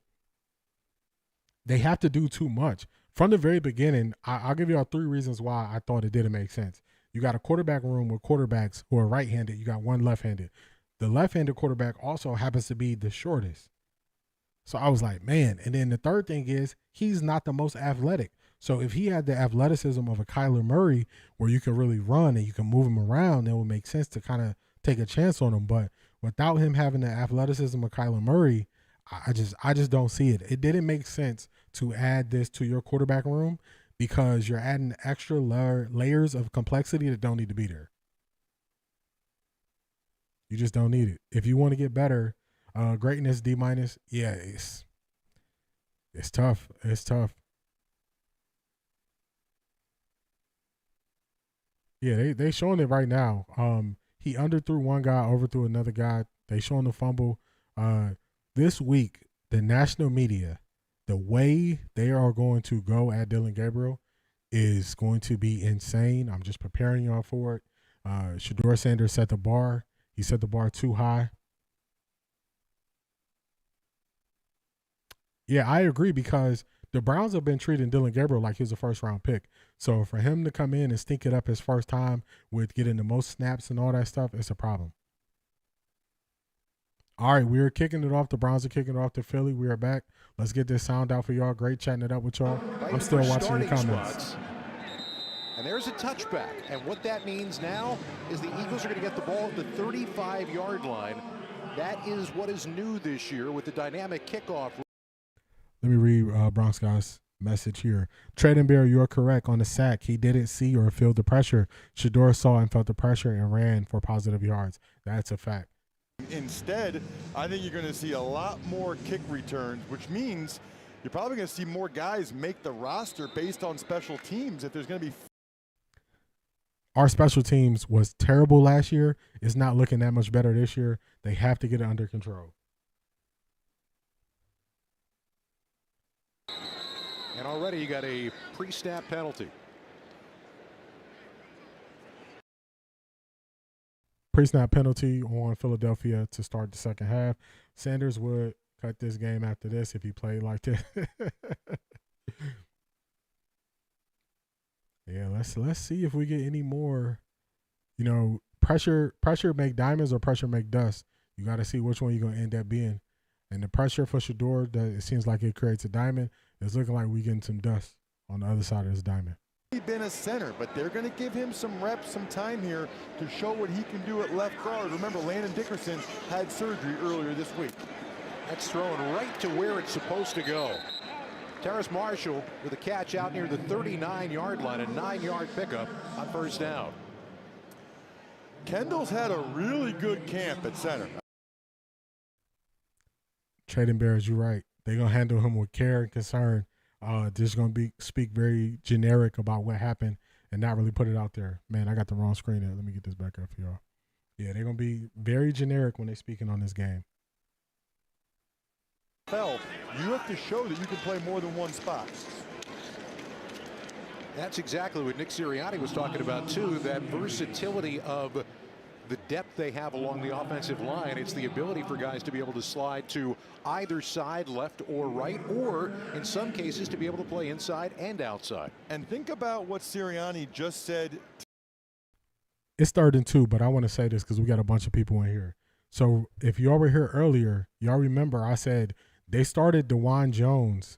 They started DeJuan Jones at left tackle. As soon as they took DeJuan Jones out at left tackle to I want to say it was in the second quarter where he had the same offensive line as Shedeur. It was no bueno.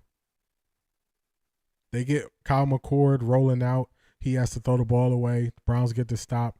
Looks like the Eagles are going to be punting, and we're going to see if we're going to be getting Dillon Gabriel or if we are going to be getting Huntley. If we get Huntley, we're going to go to a reaction show from there.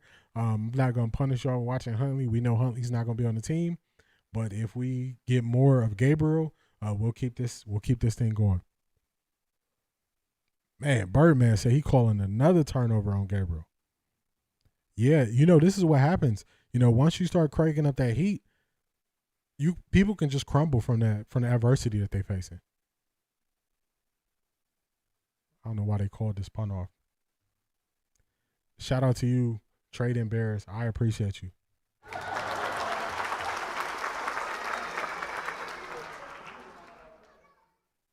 I'm trying to build this thing up. I'm trying to grow this thing. Like, comment, subscribe.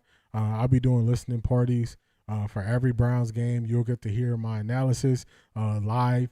You see I interact with the chat. So just trying to make this thing a place that people can come kick it for Browns games. Q5, they're going to try to. The only problem is his tape looks so much worse. They're going to try. They're going to try their best to say, oh, but he was this. But his tape is too bad. We're going to see who the QB is. Black people politics, we're going to see real shortly. Let's see. We got a little scrum after the punt.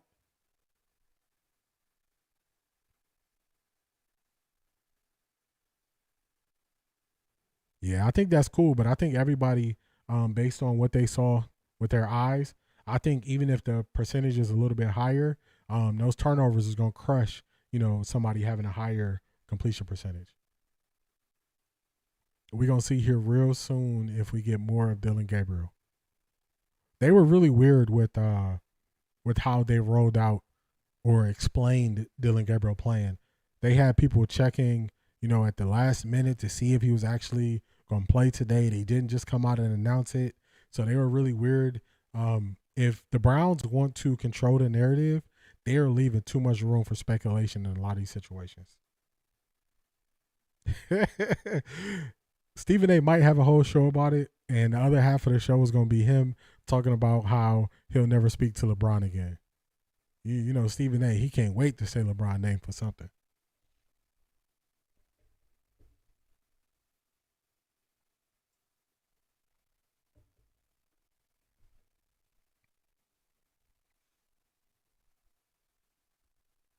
Shout out to you, Bronx guy. I really appreciate it.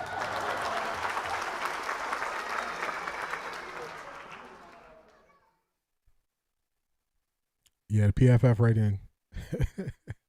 We're going to see what they say because y'all know Shador was number one. The funny thing is, man, it feels so good to see so many of y'all enjoying this. I was doing streams just a year ago with one person watching. So it's a big change, the amount of people here tapping in. And this is a lot of me putting in the work, trying to get better and make it entertaining for everybody. Yeah, that blindside sack was crazy. At the last minute, he kind of twitched like, oh, I'm about to get crushed. But it was too late. You had to see it before that.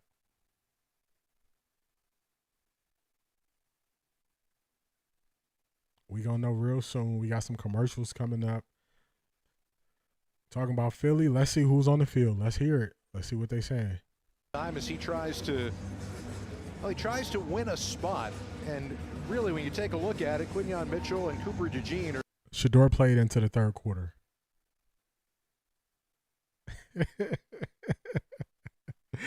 Under the tent party rentals, you wild. You are wild for that one. Base will start out at safety and then be the nickel corner. So Ringo still getting time. Adoree Jackson was out there, and then Ringo came out there for him. Jeremiah Trotter Jr. is still out there. So some of these. Huntley is in at quarterback. So that means we are going full Dillon Gabriel reaction. They took him out, Esther. He played 50 snaps.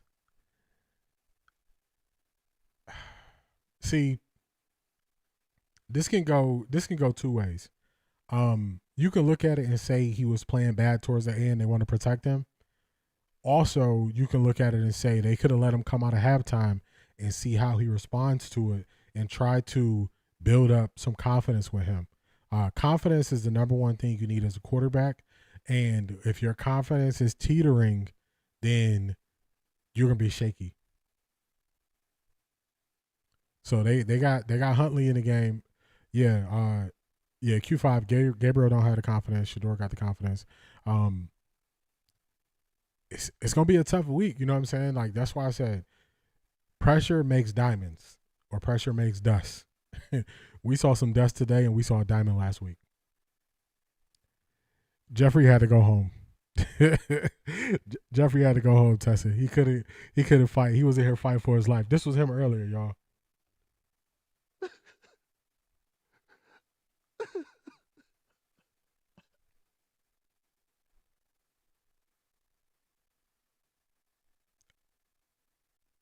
Yeah, that's Huntley in the game. This is what else he's doing. Fighting for my life. Yo, killing me with this. See, when you fall in that situation where you're trying to make excuses for people who are not doing well, man, you're just in a bad spot. That's what Jeffrey was doing. That's a fact. Because think about it, Bronx guy, you're gonna need your quarterback to bounce back from bad situations. You know what I'm saying? You're going to need them to see them struggle and then bounce back. You know, his confidence is teetering. They should have got him in the game. They should have had him run that first series, but his confidence is going to be teetering now. Oh, okay. Last week, Shedeur played 50 snaps. Got you. Yeah, they definitely got to they definitely got to update the depth chart, and the Browns are creating this problem. The Browns wanting to hold out and them not wanting to just name Flacco the starter. They could have eliminated this right before training camp, or right before preseason, my bad. Right before preseason, they named Russ the starter in New York. They did that to eliminate all the questions they're going to get. The Browns thought they were so smart. We're going to run 4 quarterbacks. We're going to do it our way. We're going to we're going to decide how they get snaps and all this stuff. When the games start playing and people start seeing their eyes, what happens? All that stuff y'all tried to come up with in the back room to see how it's going to go don't work. So they're creating these problems. So my stance is, when people were saying they were sabotaging, I was saying they're not good enough to sabotage. I was saying this is incompetence. This looks like incompetence. Does any person who saw what Dillon Gabriel did this first half lead you to believe he is further along than Shedeur as an NFL quarterback? Nobody believes that, Gabriel's further along. The Browns did that. The Browns gave him first team reps from rookie minicamp on, and they just kept doing it. Now you got to answer questions. Now, what's the first question that Stefanski going to get after they ask him about the turnovers? They're going to say, will this have an impact on QB reps going into the week? Will this have an impact on the depth chart? You wouldn't have to answer those questions if you eliminated all this by taking advantage of it early. Joe Flacco going to be the starter. I don't know what the Kenny Pickett situation is. I never saw Kenny Pickett as a future, even though they're saying he's young. Kenny Pickett looks like a backup to me. You don't want to play him more than 2 games in the season. So you really want to pour into your young quarterbacks. And based on your 2 young quarterbacks, you really just want to be pouring into Shedeur. I mean, that's what any person running a competent team would do. They wouldn't put room, or they wouldn't add room for all these problems that they have. Oh yeah, Stefanski's definitely gonna spin it. He's gonna talk about. All right, here we go. I did this a couple times. Let me do it again for y'all. Kevin, we noticed that it looked like Dillon Gabriel started off good, then he started to struggle. Going into that second quarter, he had the pick 6. He had the handoff fumble. Just how do you feel about that, and what would you say about it? He's going to say, we did some good things out there. We're looking to develop our guys, so we know they're going to make some mistakes, and we got to cut down on the turnovers. Turnovers is the only thing that you can control as a quarterback, and you don't want to have turnovers.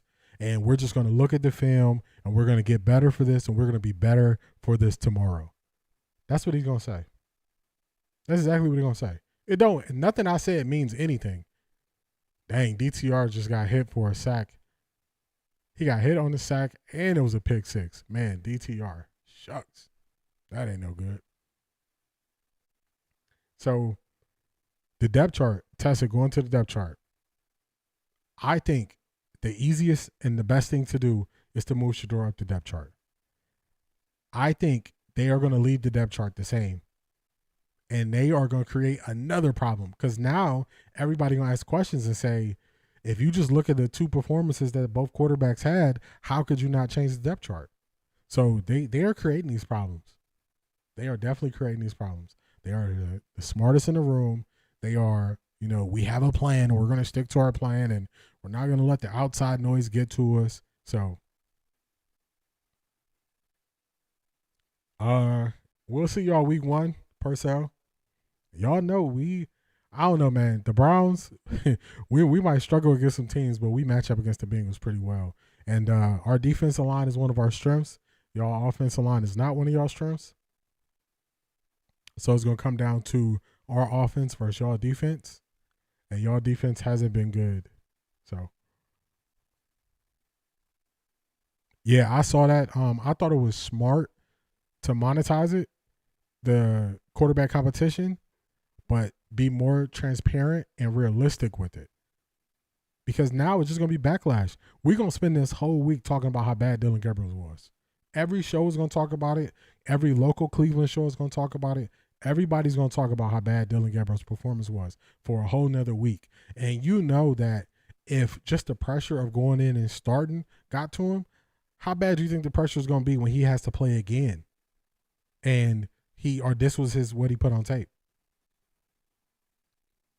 Are we going to hear those people saying that they still want to trade for Dillon Gabriel? Like they said, they wanted us to believe that teams wanted to trade for Dillon Gabriel after we drafted Shedeur? We ain't going to hear about it.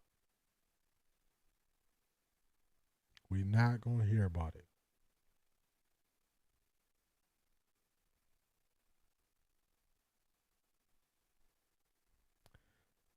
Hey, once you get into the YouTube game as a football team, you can't be looking at stuff right when it comes to the football field.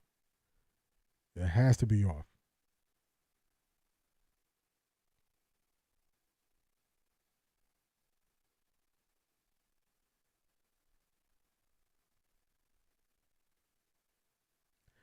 So for some reason, the Philadelphia Eagles put Dorian Thompson-Robinson back in. He threw the pick six, and they took him out the game.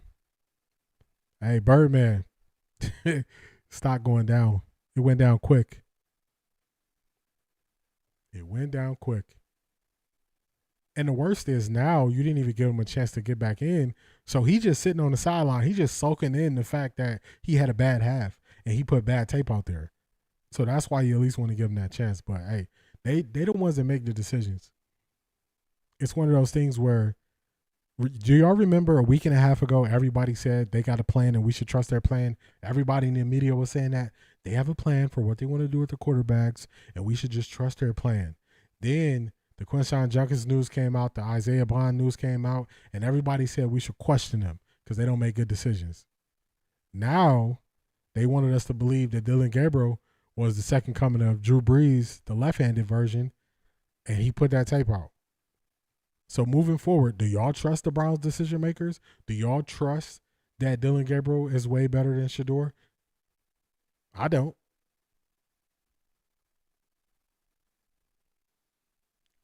I don't. Also, this tells me about DTR. This is DTR going to the Eagles, who Andrew Berry drafted, and he looks like he shouldn't be on the football field. So it's just, they got Andrew Berry is saving grace as Shedeur, but a lot of his picks look bad. Kevin Stefanski, maybe Gabriel was his guy, but it don't look good. And being the smartest in the room leads you to be the first fool that people see.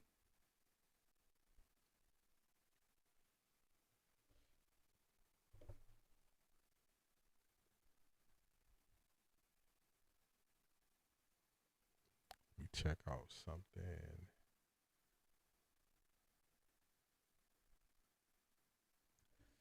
I think this has been a great stream. Like, comment, subscribe. I'll be live next week, the 23rd, 1 o'clock, doing the same thing. Next week, we'll get to see the starters. Man, maybe some annihilators. Maybe some annihilators. I don't know if you get anything for him. Wow, my man is you know, like when a stock is above $10 and they go below $10 and they tell you it's a stock you shouldn't buy. It's on the do not buy list. But shout out to all y'all for being here. Shout out to y'all for keeping this thing cool, keeping it definitely entertaining. That's a fact. That's why I said earlier in the game when I saw DeJuan Jones was in, Davion, when I saw DeJuan, Chi now. When I saw DeJuan Jones was in the left tackle, I said, oh, they sneakily snuck in a good offensive lineman to make sure he had some additional protection. Because as soon as DeJuan Jones went out, you saw the protection wasn't the same. So, like, comment, subscribe. Shout out to y'all.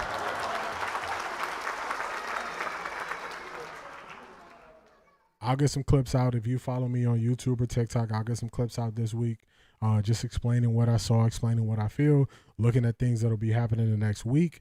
Also, I'll probably do a live stream Friday, somewhere around that 10:30, 11 range.